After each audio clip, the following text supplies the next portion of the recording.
Welcome to Glowing Success. My name is Heidi and I am your host. This podcast is for beauty entrepreneurs. Join me weekly as we dive into the beauty industry's ins and outs, from business strategies, top-selling services, and taboo topics. I will be interviewing industry leaders with empowering stories and game-changing insights. Let's illuminate your path to success together. Let's jump into this next episode.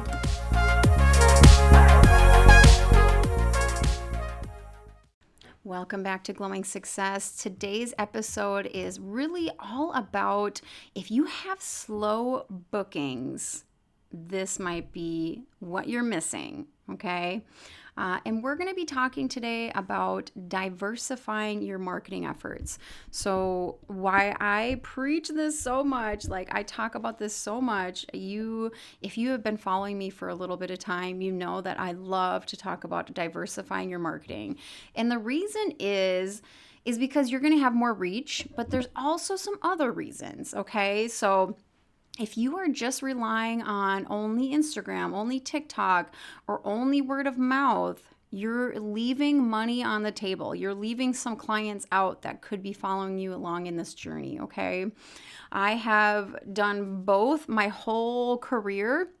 So I, didn't do as much online marketing probably when I first started my business, just because online marketing wasn't as popular in those days. I mean, it was around, don't get me wrong, social media was around 13 years ago, but I really feel like it's definitely evolved into something that people look towards social media to find different information now. Whereas before, I feel like social media was more about like connecting with your family and friends and family members that live really far and so forth. So now it's more of like people sell on social media, people offer, so many different things. So I will say early in my career, it was definitely more about in-person marketing, referrals, and things like that. But, the latter part of my career here and also my coaching business, I do a lot of diversification. So I make sure to include online and in-person in my marketing plan. So just know that this is what works best for every business, but specifically the beauty industry really works well because there's a couple different ways that people tune in to what your information is about. So obviously going in person, there's such a different connection that happens human to human, right? So if somebody even shares about you, or if you meet somebody at an event, there's just such a different connection that happens than if you did something online, okay? But the reason I also want you to diversify your marketing is because online platforms can change, right? So we saw just a little bit ago how they were threatening to get rid of TikTok, and TikTok was down for a half a day or something. They still are talking about that. I think that's still going through court proceedings. I could be wrong with that one, and then, algorithm shifts, account bans, shadow banning. I know that the Instagram people have kind of debunked these things, but they still happen, right? So, that's why you can't just rely on one type of marketing. So let's say you just did all of your marketing was just Instagram. Now, if you're listening and you're like, I only do Instagram and that's all I've done, I haven't done any other marketing, that's okay. We all have to start somewhere. We all have to learn something that works, someplace. And I'm hoping this episode will share some ideas with you that you can implement and actually take action with, okay? And the other thing is there's local visibility issues sometimes with being offline for too long. So let's say that you had a full long weekend and you didn't post anything, right? Well, there's kind of a dip in your, algorithm. There's going to be a dip in your views. There's going to be a dip in your visibility, so to speak. So that's why you have to diversify. So that's why your in-person marketing can balance out your online marketing and vice versa, right? So how I like to use different things, I'll go through them. Okay. So online, make sure that anytime you're posting something, I always tell people, talk like you're talking to one person, right? So, and really be specific with your messaging. We work on messaging inside my programs. I work on messaging a lot with my one-on-one coaching. So if you haven't joined me on any coaching, please do. If you're struggling with your messaging, I would love to help you all with that. But basically messaging, I really want you to talk in your messaging, your marketing, like you're talking to one person and you're talking to that one person's problem, or you're talking to that one person's desired result, or you're talking to that one person's, humor, so to speak. So we really want to kind of go there, especially with social media. The other thing I always suggest, and if you haven't listened to the previous episode, I really talk about putting your city in your state. So wherever your business is located, I want you to put that in your bio, maybe even put in every post's hashtag, as much as you can do that, because so when somebody's searching something on social media, they are going to probably search similar to like Google search, but they're going to search something in their, city and state that's around them. So that just keeps you searchable.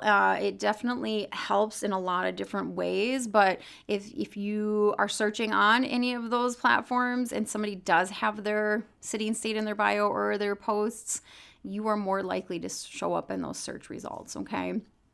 So, but social media is one of those things where I always tell people, like, you really want it to be like relatable. You really want it to be experience driven. You really want it to be personal, because people go on social media to relax. They go on social media to be entertained. So when we're making, any type of content that has that, it's probably going to catch a little bit more. It's going to be more shareable. So just keep that in mind, okay? The other thing that I always suggest people to do is, when it comes to your online marketing, we really want to be sending out like emails and things like that. You really want to be thinking about like, how to engage with that client on a more regular basis, right? So I always tell people, like, engage outside of the treatment room. So that's also another way to diversify your marketing, is not only, going on social media, going in person, but what are you doing with that marketing that's outside of that? Because let's say all of a sudden social media disappears tomorrow. TikTok has already almost disappeared for a day before. Algorithms change often. So we have to think about how we diversify our marketing in all these different ways, because then we'll have different backups for things or different ways that people actually tune in, okay? Let's talk a little bit more about in-person marketing. So one of my favorites is obviously doing events with collaboration of type events. So if you've been in my circle a little bit or in my ecosystem a little bit, or if you've listened to other Glowing Success episodes, you know that I talk about collaborating with other businesses that share your same ideal client.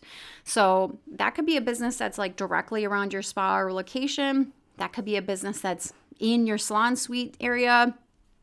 But basically, we would just want you to share your same ideal client. So I always tell people, like, if you're an esthetician, for instance, and you offer waxing. So waxing services is a really broad range of services. You could do body waxing, facial waxing, and a lot of people get waxing done for different reasons, but try to think of the clients that you want to attract in. So do you have a lot of clients that come in every month and they get their normal Brazilian waxes? So maybe think about those clients of like what they do on their own time. Are they getting ready for something? So are they getting ready for, a vacation? Are they getting ready for a wedding? Are they getting ready for some kind of big thing?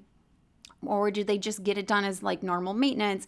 But think of different places that they interact with. So do they go to boutiques? Do they go to, there's all different ways that your client interacts with their own community and life. So try to think of those other businesses and think about that collaboration, right? Those collaborations are going to take you a lot further than sometimes other platforms and things like that. But the one thing I like about diversifying your marketing is like, so when you meet people in person, for instance, or you're at this event and you're having a conversation with somebody, and let's say you only have a few things to show your portfolio, or it's hard to show your portfolio if you do a lot of Brazilian waxing. So what you can do is you can say, hey, are you on Instagram? By chance, let's follow each other on Instagram, and then you could pop up your phone, and what I do, and this is a good tip, is just ask them to open up their camera, say, hey, open up your camera, you pop up your QR code on Instagram, and you can do this by going to your profile, and you'll hit share, and then a QR code will pop up, and all you have to do is show your phone. They'll open it up with their camera, of course, they'll open up their little QR code, and then bada bing, they'll follow you. So, but what I like to do is I like to ping things off of each other, right? So we're having this Instagram to kind of verify, validate, get that third-party validation going. So you're in person with them, you're making that connection, but let's say they want to look a little further into your business and see if you're a real business, see if you're, That's one way to do it. So say, hey, I would love to have you follow me on Instagram, so they can kind of do their own thing on their own time. But it builds that trust a little bit faster. Okay. And then the other, it's hard because if you're only doing one type of marketing, you're not really getting metrics in different ways. So let's say you only did one type of marketing and you're not really being successful at it. Well, how are you going to bounce ideas off of how that's going to work in other scenarios? So obviously, if you're only doing Instagram marketing and it's not hitting, generally it's because your messaging isn't hitting with your type of client that you want to attract. So, but also let's say you're doing in-person marketing and something's not working, well, you can kind of see how it pings off of each other. Like, okay, well, this didn't hit online, so that kind of conversation is probably not going to hit in person. Do you know what I mean? So you're seeing the correlation there. But there's definitely a lot of other ways that you could be marketing. So we talked about social media. I talked a little bit about email newsletters or just emailing in general. You don't have to call it a newsletter. I talked about in-person collaboration with other service providers, other businesses in your same area. But there's a lot of different ways. So like your Google business page, your website. You could even go to networking events. We're talking about more in-person stuff.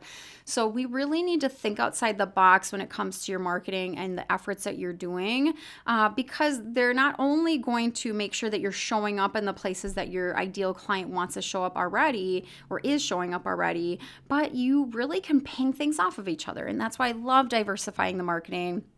Now, if you're listening and you're like, I am a little shy, so like I don't necessarily love to do in-person marketing, I will say like it is so beneficial that I promise you, if you try to kind of come out of your comfort a little bit, come out of that shell a little bit, have conversations a little bit here, a little bit there, I promise you it'll pay off tenfold to the point where you're like, I want to get better at this. I'm going to do more of it. I'm having fun with it and so forth, because I tend to be a little bit more of an introvert when I'm not working, but I have found that when I went to networking events and when I was still doing all those things back in the day, like it was so beneficial. I got so many clients from it. But I always tell people, try go to a networking event in your area that's not necessarily industry related, doesn't have industry people at it. It could just be something that's like in your city. It could be like other business owners. It could be, there's so many of them out there. So I highly suggest go look on like Facebook events and go look at Eventbrite. Those are two places that I commonly see events posted all the time. The other place I will say, if you're looking for an industry specific one, if you can join a Facebook group that's just in your area. So in my area, we have tons of groups, Minnesota Estheticians. We have tons of like other groups in my area of just industry related things.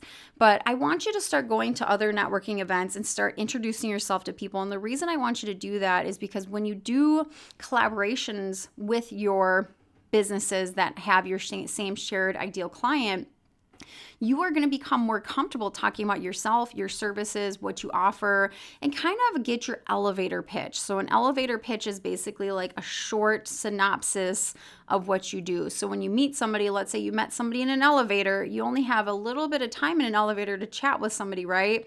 So you want to take advantage of that time that you have and really pinpoint down of what you do. So I always tell people like, going to other networking events, it's going to get you out of that comfort zone of like, okay, I need to practice this, or like, I want to practice this, on a live person.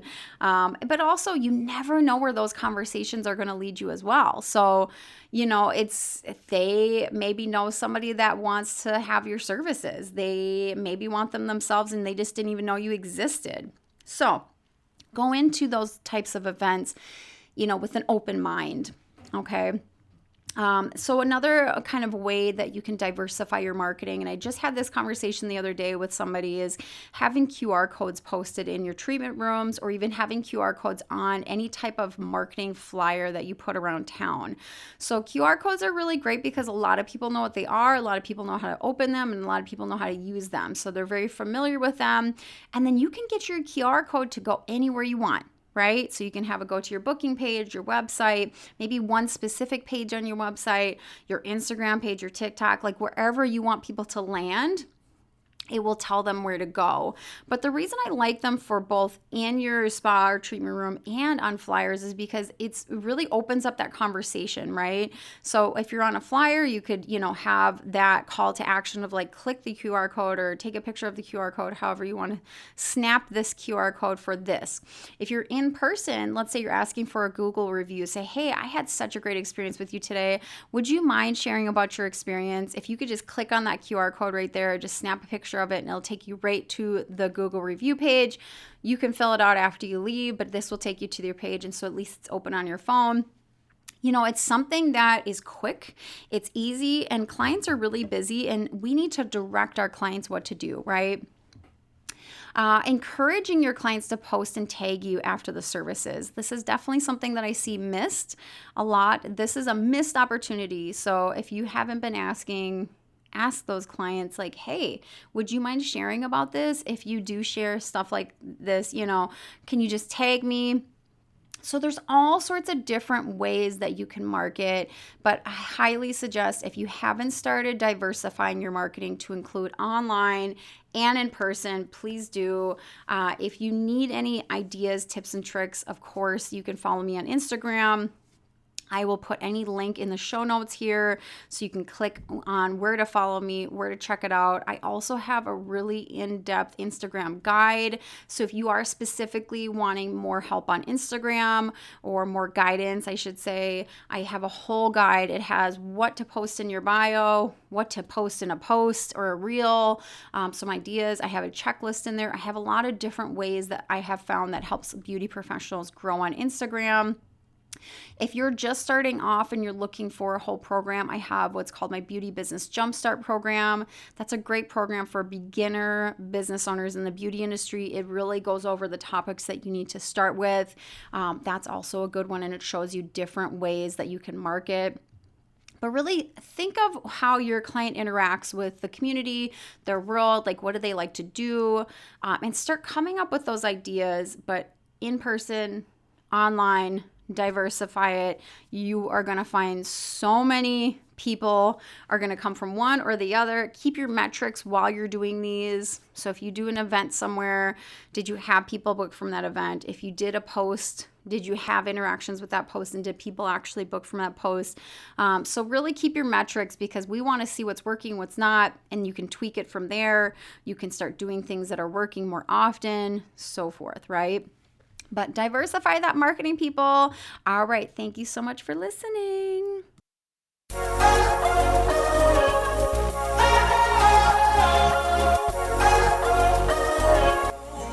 I hope you liked that episode and found something useful or tip that you can use immediately. And my episodes come out weekly, so I'll see you in the next episode.